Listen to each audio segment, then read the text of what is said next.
Hey, what is up? We're here with a new episode reviewing The Mandalorian. It's a spoiler review, so don't forget that. Season 2, Episode 6, Chapter 14, The Tragedy. And let's get right into it. So, we have our very first part of the episode where we encounter Mando trying to have Baby Yoda with his little ball just catch it through the Force like he did with Ahsoka.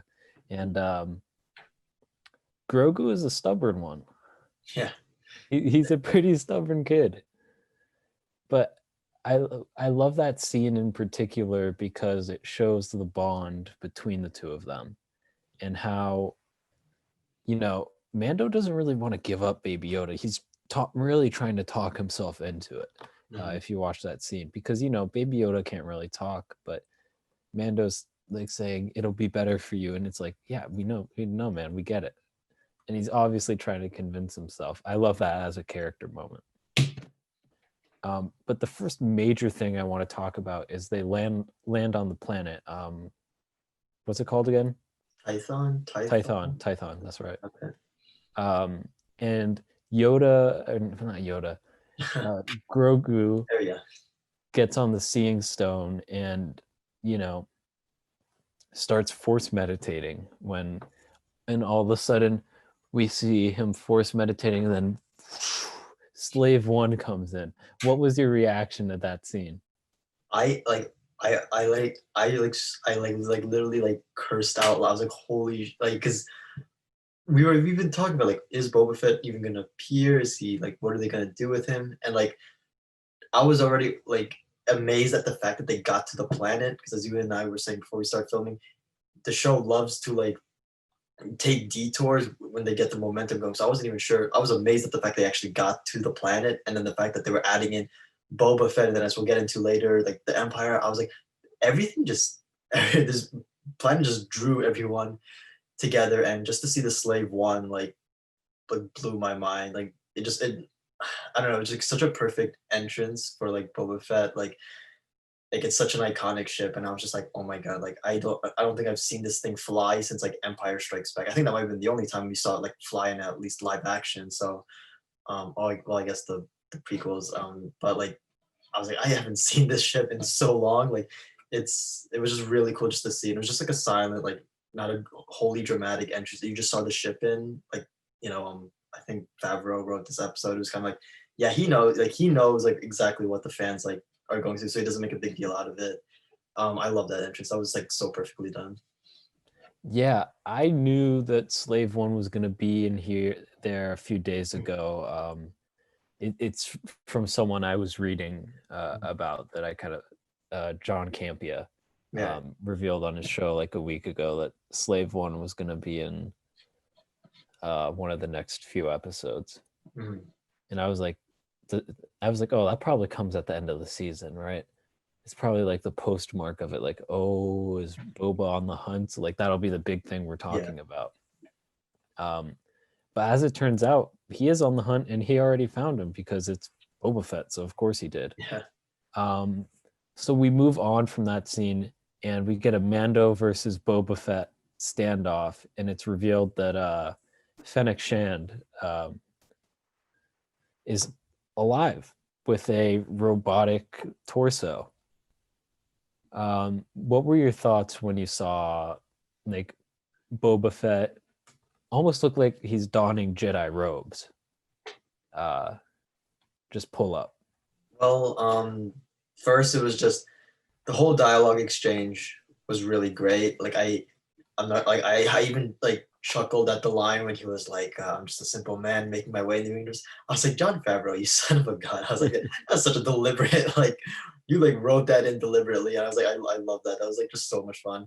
Um, the look, I do love the look. It is such like a rugged like nomad warrior look vibe that I love. Like how his weapons are just like a simple like sniper rifle and like just like a staff. Like I just love that like rugged look. Um, I mean we knew like this was Fennec was in what was it chapter 5? That was like the first like hint that like maybe Boba's alive. That was what a lot of people were like analyzing back in season 1. So this and plus the like episode recap kind of like spoiled it too. Like once they showed like someone found her body, it's kind of like okay, yeah, it's probably gonna be Boba. Mhm. But the whole standoff was great. It's Timur Morrison like just like so easily got back into that role. Like he even made Boba feel different from like Django. There was like a I don't know. Django seemed more professional. This Boba felt more like a guy who just crawled out of like an animal's like stomach and was like been wandering the desert for years. Like there was that like sort of like just survivalist quality, and I really loved that. Um, yeah, I mean, it was like just a really cool like first standoff and like first proper introduction for reintroduction of the character. Yeah, it's a great point you make about him being a survivor because like that's who Boba Fett is as a character. You know, his dad's killed when he's what, like 10? Something like that. And he somehow survives to be the most well-known bounty hunter into the days of the Empire, and then gets unfortunately stabbed into a Sarlacc pit somehow, Right. even though he's freaking Boba Fett. But we look past that because we just do. Mhm. But I really like the look of him, and we'll get into that a little bit more later in this episode, actually. So they start. Stormtroopers come. They land on the planet. You're like, oh, this. It was at that point that I'm like, I know where this is going. Yeah. Which is something that I don't know if it's just me, but there's a predictability to the show. Like, not you knowing what's going to happen in the next episode, but being able to tell within the first 5 to 10 minutes where it's going to go. Yeah. I got you. That is kind of frustrating me, to be perfectly honest.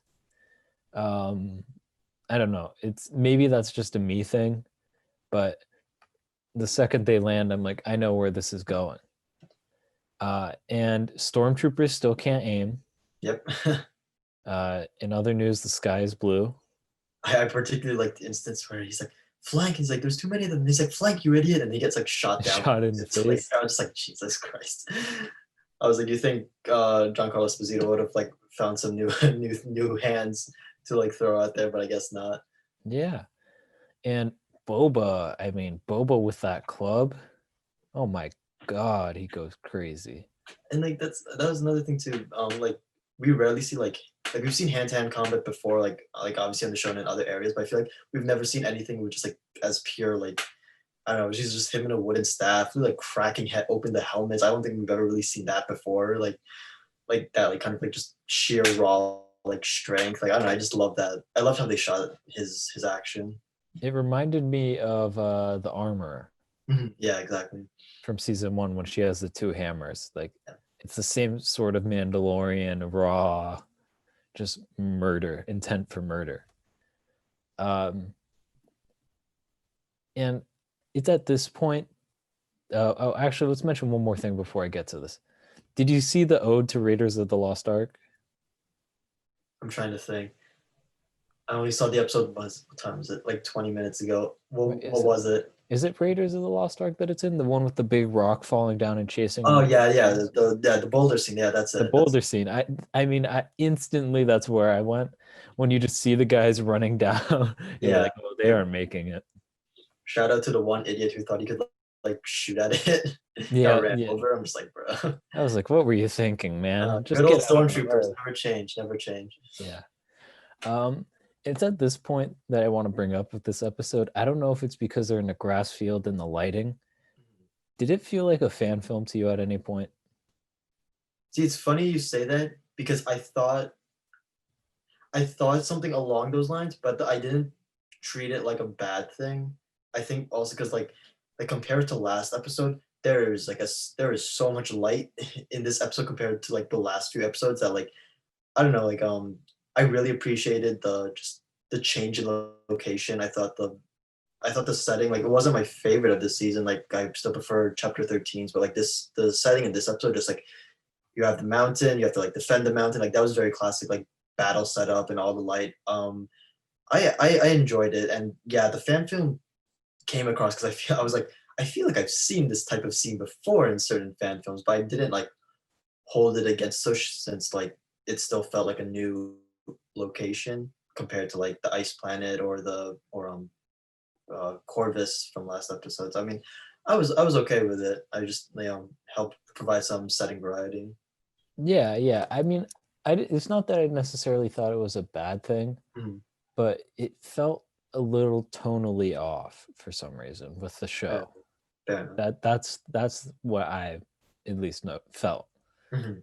Um, but we're gonna move on. Baby Yoda, of course, as he always does, once he's done using the Force, he just falls asleep. Right. I mean, he's just like exhausted because I mean he's bringing that Force beam up there. Mando's constantly trying to come back and rip him out and just being blown like 30 yards back. Right. Um, I really, we can't see what Baby Yoda's seeing, right?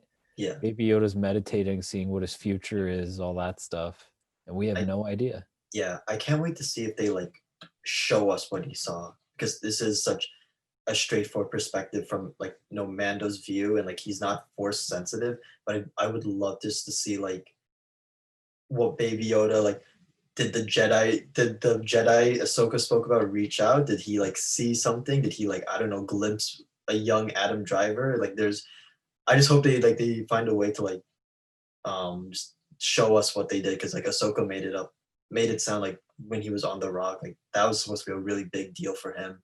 So I just can't wait to see if they include whatever he saw, whatever he processed.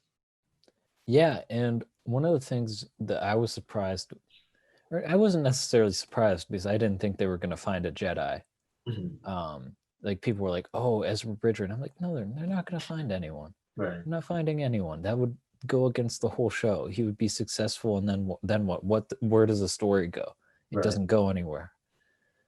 But what I was surprised is there was no like not post credit, but like at the very end, like a stamp or a marker where you just see the like silhouette of the back of some Jedi going on a Tython and Right. Baby Yoda not being there. Mhm. I thought that would have been a really interesting thing. I don't think the show needed it, and I honestly Yeah. think it's I was probably for the best decision they did it the way they did. But Yeah, because I was gonna say it might have drawn it away because like so much happens in the last like 5 minutes that like to include like one more thing, especially since it's not wasn't is technically like a secondary storyline would have like might have like tipped it all over just because mhm. Gideon has him, he's recruiting Cara Dune, he's bringing Bill Burr back, like that type of post credit scene might be better for like the season finale than Right, like the season finale ends, and then you kind of get this last little like post credits. Except don't do it a post credit scene. You know yeah, what I mean? Just put it at the end. Star Wars never do post credit scenes. right, Um, so Baby Yoda uses the Force too much. Stormtroopers can finally aim when Mando's standing still for some reason and right. covering oh Fennec, gosh, what's her name? Fennec, Fennec? yeah, Yeah, and he's standing in front of Fennec and like taking blaster fire. Which also it's always funny to me that the blaster fire just hits his armor and never hits him in any of the spots where he doesn't yeah. have Beskar. Very coincidental. And this Force is works in the mysterious ways. yeah, I mean, dude, it's starting to get to the point where he's getting like he feels too OP to me. Again, the scene in chapter 11 when he just like runs down the hallway and he's taking fire with two loaded grenades in his arms. It's like, and he turns out okay. It's like all right, I Yeah. suppose. Yeah, it's frustrating. It feels like a video game turned on like the easiest difficulty. Mhm. Um, which is really starting to rub me the wrong way. It's just it makes the action less exciting because there's no tension.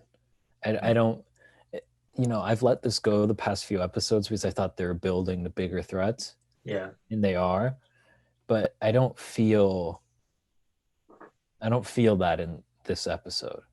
I'll actually, I'll actually like my push back on that a little, at least for this specific episode, because I do feel like, especially since they kind of took out Mando for like a portion of the fight when he got like knocked out from like the force field, I guess.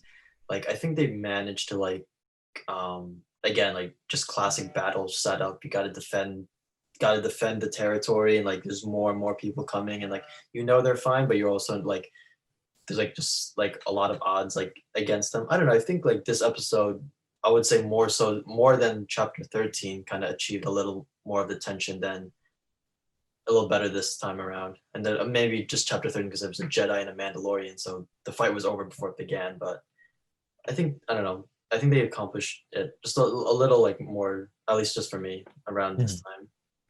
That's definitely fair. Hmm. I mean, where I go differently is just like Mando's surrounded, they all have blasters, and I'm Yeah. like, oh, Mando's easily gonna survive, right? Mhm.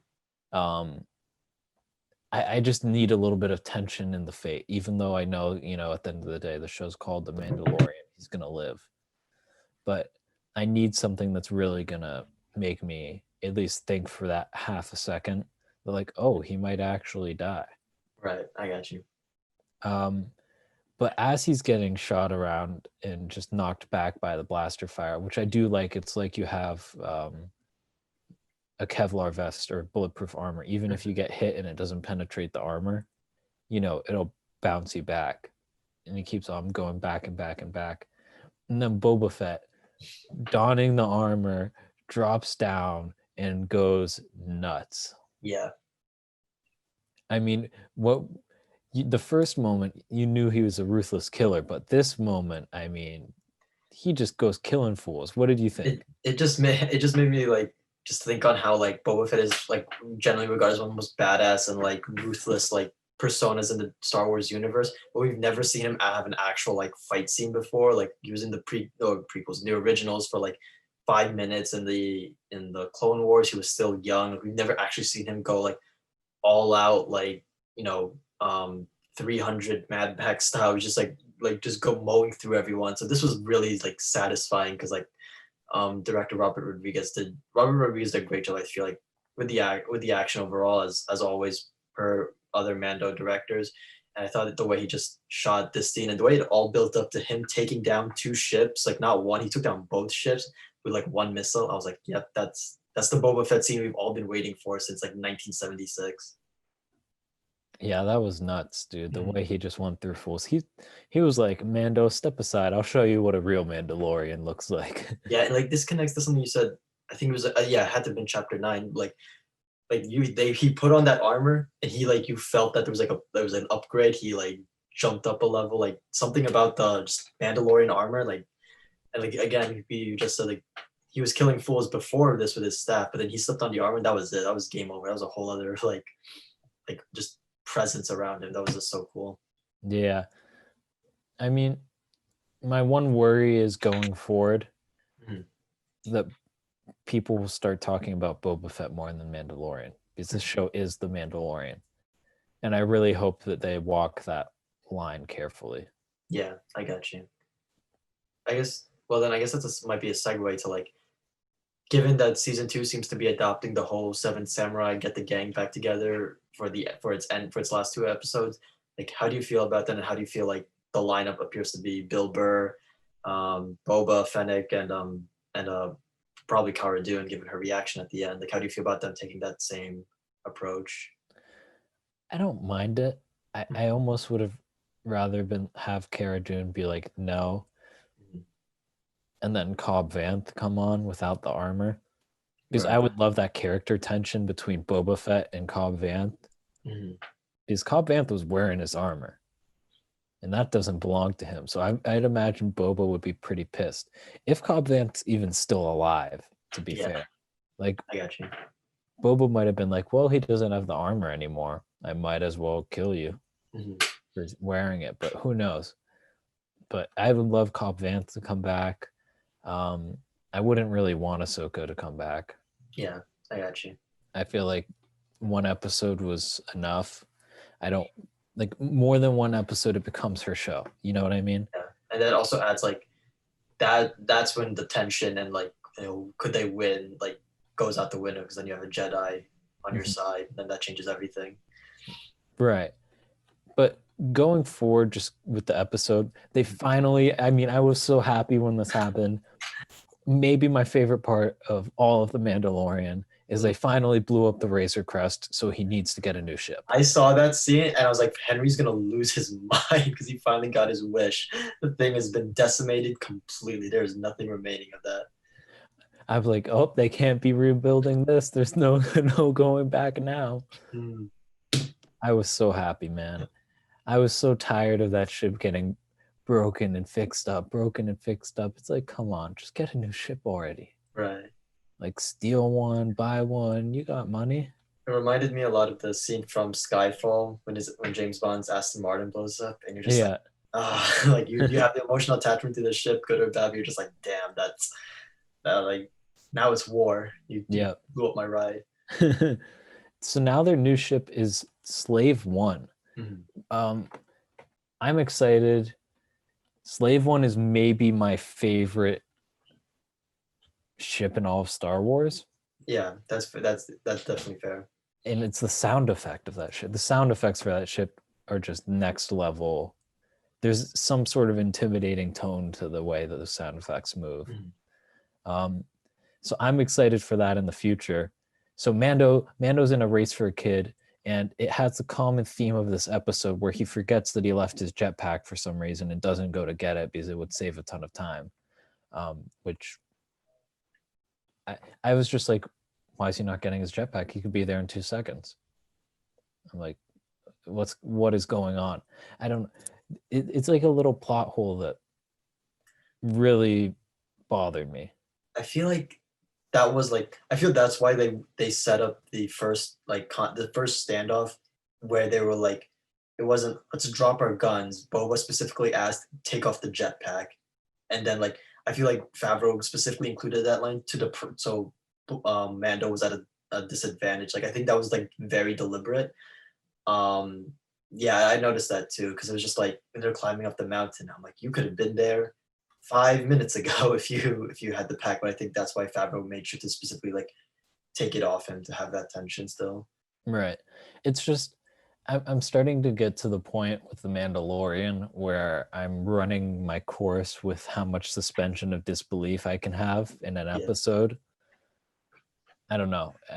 And I like a lot of the stuff that happens in this episode story wise, but I'm yeah, like, you really gotta make some of this feel like I don't know. There's a tone that I feel like needs to be kept as far as stakes go, right. and I feel like I should feel more. I didn't feel as much as I should about, oh my God, Baby Yoda's gone.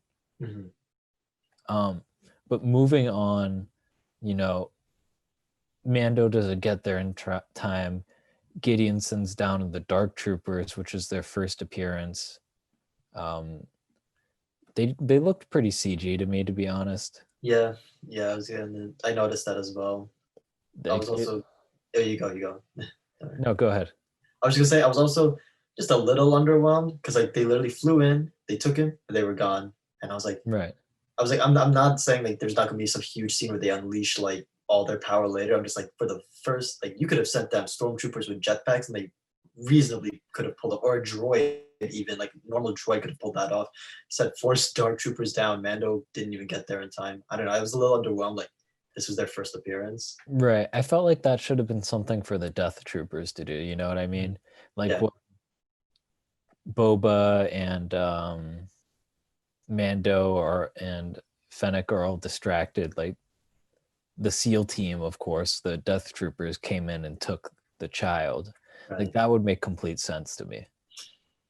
But maybe I bet you there will be a plot reason down the line of why the Dark Troopers took. Yeah. Maybe I have a feeling, but I could be wrong. It wouldn't be the first time. So basically that happens. Boba goes in the ship and says, I can shoot them down. And Mando's like, no, they have baby Grogu. I'm going to have to get used to saying Grogu. And so they let him get away and just jumps to hyperspace. And Boba's surprised that the Empire's back. Yeah.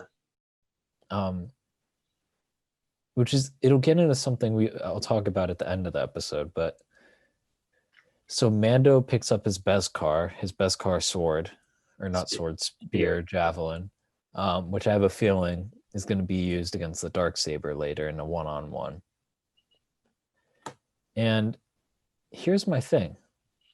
You know what he doesn't pick up? What does he pick up? What is it? Yeah. Oh, his jetpack. His jetpack. You know what he doesn't arrive on Navarro with? Mm, His jetpack. yep. Did he just leave it there? Is he suffering from like memory loss from getting hit with the blaster to the head one too many times? I feel like they're gonna like low key retcon it and like where like it's like, oh no, he did pick it up. He just didn't see the scene or something, just to just to like breach that moment. Like Femi was writing the next one. He's like, oh John, like the jetpack is technically still there. And like, oh, we'll just push past it. We'll just that's true. Yeah, he guess he's the Yeah, most valuable tool in his arsenal. he picked it up off screen and then Yeah. left it on slave one. Mhm. You know, but like, yeah, it is what it is. Right. But Boba reveals some really interesting information about Jango Fett and Right. how he's a second generation foundling. Jango was a foundling who fought in the Mandalorian Civil War, Mhm. which I'm like, Mandalorian Civil War? I was like, yes, please. I could watch that show any day of the week. Oh yeah. But that was really, it was like a really cool nugget of information. And then Jango earns the armor from Mando. Mhm. Or not Jango, Boba does. And I like that little scene and how Boba Fett has honor because that's not something we really thought before. He's a bounty hunter. He sets it up. He's a lone survivor type guy, but he Right. does apparently have a code. I wish they gave a little context. Like I just felt like I appreciate like the like whole like wording, like technically the child is not safe, so our deal is not through. But I was just like, there was like no reason for you to stay other than the fact that like, you know, I don't know, you felt a kinship. Like I thought he was gonna like explain it as like, as someone who had a father, I like, we're gonna help you get your son back. Like I feel like that could have like something like some explanation like that would have like given it more context. But I mean, I don't know, I was like, okay, I'll roll with that. Boba's now cool with taking on the Empire, and Fennec's just gonna join with. Right. And it was confusing because like Boba's not really a Mandalorian, Right. right? He doesn't go back to Mandalore to protect his people or anything. He goes and becomes a bounty hunter like solo on his own. Hmm. Um, Yet he's honoring like this Mandalorian code. It feels a little weird to me, but like suspension of disbelief gets me like just past that. Right. Um, though they're running out of that at this point. Like there may be no suspension of disbelief left in me next episode. Hmm. So we have Boba Fett and Mando and Fennec teaming up to find the child. This is the way. That's how it's going to happen. And it seems like you said before, when they go back to Navarro, Mayfield needs to be broken out of prison, Hmm. which I have a feeling is going to be the next episode. Right. Now, are you excited to have Mayfield back as a character? Honestly, no. Like I feel like I was like the fact that he specified he's like I need a sharpshooter. I was like you already have a sharpshooter. You were working with her this episode. I was like if you really needed someone who's good with a gun, like there's a guy on Tatooine you worked with in the season premiere that could have worked just fine. I was like unless Mando's like counting on this as a suicide mission of some sort, he's like he doesn't want to like endanger. I don't know. Like it was such a strange thing like to recall such a like random character like Mayfield. I was just like I was not expecting that. Um I don't know, we'll see. He was an annoying character for me, but like an annoying in the way that he was like, a villain and he was like, opposing Mando. But I don't know. I don't know. We'll see. We'll see. I'm always down for a good prison break Yeah. situation. It's just like why like you've met so many people at this point. You already have a sharpshooter. You already know another good guy with a gun in like in Tatooine. Like there's why this guy? Why do you have to go through the trouble of like going through a prison break to get him? Right. I thought he was a tracker who could find the Imperials. I mean, yeah, I believe he did say something like he's like, I need him to find the ship. So I guess for that reason, then I could see why like he might be more valuable to the crew than like Cobb Van. Right. And I mean, Boba drops this line like the Empire is back. Hmm. Like, what are they doing in the Outer Rim? Yeah. because they're not supposed to be in the Outer Rim. I think I can't remember the exact politics of it when the Empire was resolved, but they were Mhm. basically banned to the unknown regions or something like Right. that. Um, but I'm like, are they? That's one ship. One ship. Yeah. It's not even a Star Destroyer, it's a light cruiser. I'm like, are they really back? I don't think so. Right. That's fair. That's fair. I'm intrigued to see like how this starts to build how this starts to build into the First Order. Just like how like these like zealots and like the remnants slowly coalesce back into this like form of government. I think that's going to be like really interesting, like in the upcoming seasons. Yeah, and I'm starting, I don't know. Because like once you introduce Thrawn, this whole show becomes something completely different. Right. So on one hand, I'm like, it kind of makes sense that like Thrawn's in the background, like making this new military, right? We had the shipyard warlord from last episode. Right. I'm like, oh, probably building ships for Thrawn, right? Like that makes sense. But at the same time, like, does that fit into the show? Yeah, that's the thing about this episode. It made me realize, like, as awesome as the name drop was, it made me realize how out of place it was in chapter 13 when it was like, where's Grand Admiral Thrawn? Because that's like a whole can of worms that like the Mandalorian is either gonna have to address in the show or in a spin-off. Like you can't just leave that dangling. Yeah, like you said, it could radically change like what the show's about if they introduce such a huge figure like that. Yeah, I almost feel like it'd be better if it was just a spin-off. Mhm. I think there are certain things that don't need to be addressed in The Mandalorian, and frankly, maybe don't fit into the story they're trying to tell. Yeah, that's just my feeling on it. But going back to Mayfield, like that character just frustrates me, dude. I do not like that character. I'll Yeah, be honest. he's a It's jackass. it's Bill Burr playing himself in Star Wars. Mhm.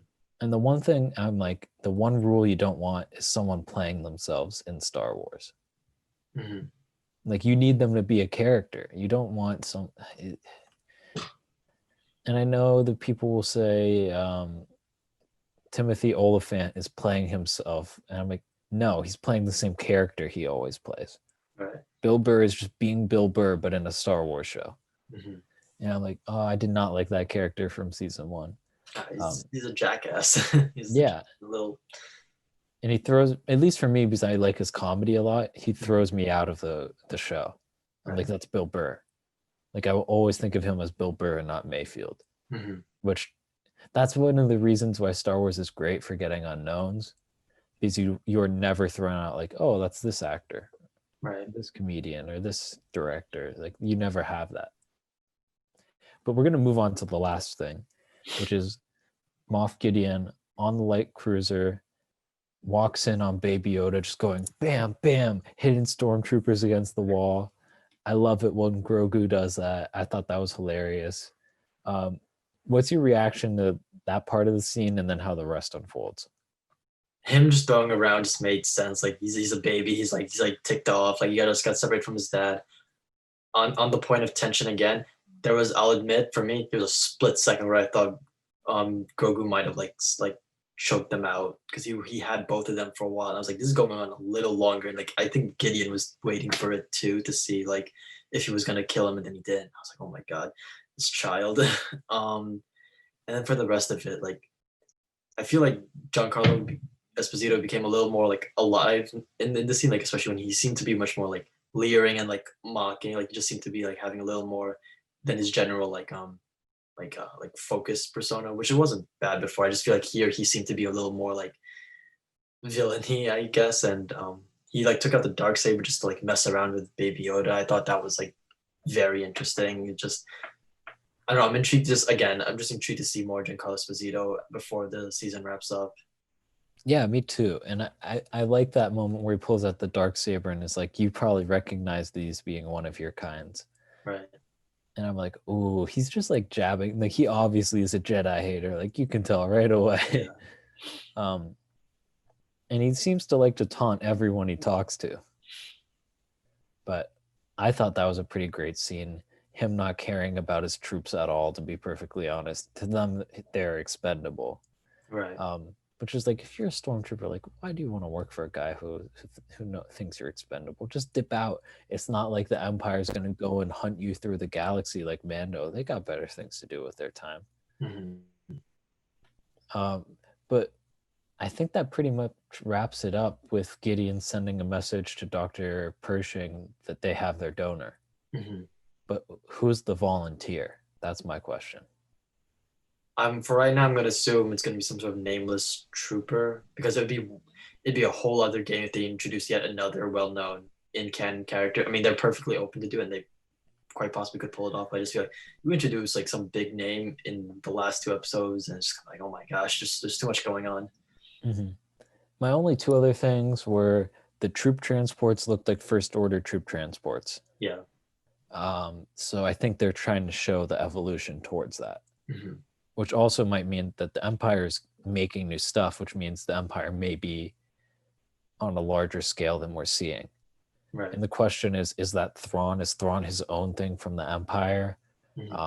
Like, those are all questions that are running through my mind right now. And did you feel like this episode was too short? Because I've always been the person, I'm like, no, it wasn't too short. The story, like, it fit the story. This is the only episode where I felt like it was too short. I mean, I actually kind of feel the opposite, just because like of the way it was written, I don't see how much more they could have done. Like, because like what they could have done, like what 5 more minutes of like them like fending off stormtroopers on the hill. Like, I don't know. I feel like for the circumstances they set up in the episode, I guess it just ran the length that they could have like pushed the circumstances before it got like, okay, this is getting like repetitive or whatever. Maybe a scene on Navarro, like just like some more conversation to help set up like the direction. I would of course love some more Moff Gideon, but I don't know, like just the circumstances that were written in. I feel like any more might have just pushed like how much like believability and any more attention they could have like out of it. I guess I've been like, how could we have rewritten chapter 14? But I don't know. Yeah. There's only so much I could do with a scenario of Baby Yoda's here. We have to defend the area, and like, you know, these gets captured. There's only so much you can do there. Yeah, that's a fair point. I mean, it's the only episode where I've been like, oh, this is a short episode in all of the 2 seasons. Yeah. And I know that's been a common thing that people are like, oh, this episode was too short. And I'm like, no, this episode was too short. But anyways, I think that wraps up this review of The Mandalorian, Season 2, Episode 6, Chapter 14, titled The Tragedy, because, of course, you know, it's confusing about what to call it, especially when you're labeling it on the YouTube channel. But if you like the video, don't forget to give it a like and leave a comment down below. Don't forget to hit that subscribe button, and we'll see you next time. Peace out.